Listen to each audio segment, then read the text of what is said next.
Capítulo 4. A humildade no ensino de Jesus. Aprendei de mim, porque sou manso e humilde de coração. Mateus 11:29. Quem quiser ser o primeiro entre vós, seja vosso servo, assim como o Filho do Homem não veio para ser servido, mas para servir. Mateus 20, do 27 ao 28. Vimos a humildade na vida de Cristo, enquanto ele nos abria o seu coração. Agora, escutemos o seu ensino. Ali ouviremos como ele fala dela e até que ponto espera que os homens, e especialmente os seus discípulos, sejam humildes como ele foi. Estudemos cuidadosamente as passagens que citarei. Mal posso fazer mais do que citá-las, para receber a plena impressão de quão frequentemente e com quanta insistência ele a ensinou. Isso nos ajudará a compreender o que ele nos pede. 1. No início do seu ministério, nas bem-aventuranças com que o Sermão do Monte começa, ele diz: Bem-aventurados os pobres em espírito, porque deles é o reino dos céus. Bem-aventurados os mansos, porque eles herdarão a terra. As primeiras palavras da sua proclamação do reino dos céus revelam a porta aberta pela qual só podemos entrar. Os pobres, que nada têm em si mesmos, a eles vem o reino. Os mansos, que nada buscam em si mesmos, deles será a terra. As bênçãos do céu e da terra são para os humildes. Para a vida celestial e para a vida terrena, a humildade é o segredo da bênção. 2. Aprendei de mim, porque sou manso e humilde de coração, e encontrareis descanso para as vossas almas. Jesus se oferece como mestre. Ele nos diz qual é o espírito que encontraremos nele como mestre e que podemos aprender e receber dele. Mansidão e humildade são a única coisa que ele nos oferece. Nela encontraremos perfeito descanso para a alma. A humildade deve ser a nossa salvação. 3. Os discípulos haviam discutido quem seria o maior no reino e concordaram em perguntar ao mestre. Ele colocou uma criança no meio deles e disse: Qualquer que se humilhar como esta criança, esse é o maior no reino dos céus. Quem é o maior no reino dos céus? A pergunta é realmente profunda. Qual será a principal distinção no reino celestial? A resposta, ninguém senão Jesus a daria. A principal glória do céu, a verdadeira mentalidade celestial, a principal das graças, é a humildade. Aquele que é o menor entre vós, esse será grande. 4. Os filhos de Zebedeu pediram para sentar-se à direita e à esquerda de Jesus, os lugares mais altos no reino. Jesus disse que não era dele conceder, mas do Pai, que os daria a quem estava preparado. Eles não deviam olhar nem pedir por isso. O pensamento deles devia ser sobre o cálice e o batismo de humilhação.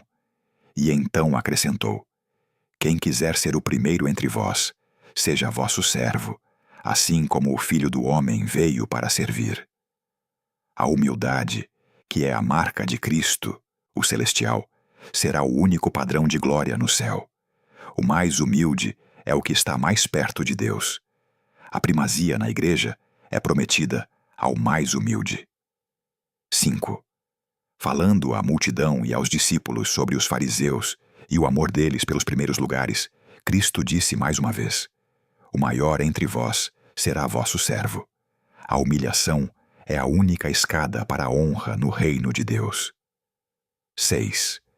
Em outra ocasião, na casa de um fariseu, ele contou a parábola do convidado, que seria convidado a subir mais alto, e acrescentou: Porque todo o que a si mesmo se exaltar será humilhado, e quem a si mesmo se humilhar será exaltado.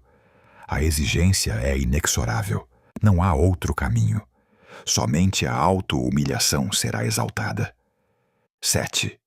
Depois da parábola do fariseu e do publicano, Cristo falou novamente: Todo o que a si mesmo se exaltar será humilhado, e quem a si mesmo se humilhar será exaltado. No templo, na presença e na adoração de Deus, tudo o que não for permeado por uma profunda e verdadeira humildade para com Deus e os homens é inútil. 8. Depois de lavar os pés dos discípulos, Jesus disse: Se eu, pois, o Senhor e Mestre, vos lavei os pés, vós também deveis lavar os pés uns aos outros. A autoridade do mandamento e do exemplo, todo pensamento de obediência ou conformidade, fazem da humildade o primeiro e mais essencial elemento do discipulado. 9. Na mesa da Santa Ceia, os discípulos ainda discutiam quem seria o maior. Jesus disse: o maior entre vós seja como o mais jovem, e o que governa como o que serve. Eu estou entre vós como quem serve. O caminho em que Jesus andou e que ele abriu para nós, o poder e o Espírito em que ele realizou a salvação e para o qual ele nos salva, é sempre a humildade que me faz servo de todos. Quão pouco isso é pregado, quão pouco é praticado, quão pouco a falta dela é sentida ou confessada. Não digo quão poucos atingem alguma medida reconhecível de semelhança com Jesus em sua humildade, mas quão poucos pensam em torná-la um objeto distinto de desejo ou oração contínua. Quão pouco o mundo a tem visto. Quão pouco ela tem sido vista, mesmo no círculo interno da igreja. Quem quiser ser o primeiro entre vós, seja vosso servo. Que Deus nos conceda crer que Jesus realmente quer dizer isso. Todos sabemos o que o caráter de um servo fiel ou escravo implica: devoção aos interesses do Senhor, estudo cuidadoso e zelo em agradá-lo, deleite na prosperidade, honra e felicidade dele. Há servos na terra em quem essas disposições foram vistas, e para quem o nome de servo nunca foi outra coisa senão uma glória. Para quantos de nós não tem sido uma nova alegria na vida cristã saber que podemos nos entregar como servos, como escravos a Deus, e descobrir que o seu serviço é a nossa mais alta liberdade? A liberdade do pecado e do eu? Agora precisamos aprender outra lição: que Jesus nos chama para sermos servos uns dos outros, e que, se o aceitarmos de coração, esse serviço também será muitíssimo abençoado, uma nova e mais plena liberdade do pecado e do eu. No início pode parecer difícil. Isso é apenas por causa do orgulho que ainda se considera algo. Se uma vez aprendermos que ser nada diante de Deus é a glória da criatura, o Espírito de Jesus, a alegria do céu, acolheremos de todo o coração a disciplina que possamos ter ao servir até mesmo aqueles que tentam nos irritar. Quando o nosso próprio coração estiver voltado para isso, a verdadeira santificação, estudaremos cada palavra de Jesus sobre a auto-humilhação com novo zelo, e nenhum lugar será baixo demais, nenhuma inclinação profunda demais, nenhum serviço demasiado humilde ou prolongado demais, se pudermos apenas compartilhar e provar a comunhão com aquele que disse: eu estou entre vós como quem serve.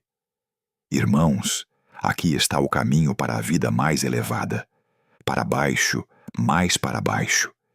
Isso era o que Jesus sempre dizia aos discípulos que pensavam em ser grandes no reino e sentar-se à sua direita e à sua esquerda. Não busquem, não peçam exaltação. Isso é obra de Deus. Cuide para que você se abata e se humilhe, e não tome nenhum lugar diante de Deus ou dos homens senão o de servo. Isso é a sua obra. Que isso seja o seu único propósito e oração. Deus é fiel. Assim como a água sempre busca e enche o lugar mais baixo, assim que Deus encontra a criatura abatida e vazia, a sua glória e o seu poder fluem para exaltar e abençoar. Aquele que se humilha, essa deve ser a nossa única preocupação, será exaltado. Essa é a preocupação de Deus. Pelo seu poderoso poder e pelo seu grande amor, Ele o fará. Algumas pessoas falam como se a humildade e a mansidão nos roubassem do que é nobre, ousado e viril. Oxalá todos crescem que essa é a nobreza do reino dos céus, que esse é o espírito real que o Rei do céu exibiu, que isso é divino, humilhar-se a si mesmo, tornar-se servo de todos. Esse é o caminho para a alegria e a glória da presença de Cristo, sempre em nós, do seu poder sempre repousando sobre nós. Jesus, o manso e humilde, nos chama para aprender dele o caminho para Deus. Estudemos as palavras que lemos até que o nosso coração se encha com o pensamento. A minha única necessidade é a humildade. E creiamos que o que ele mostra, ele dá. O que ele é, ele comunica. Como o manso e humilde, ele virá e habitará no coração que anseia por ele.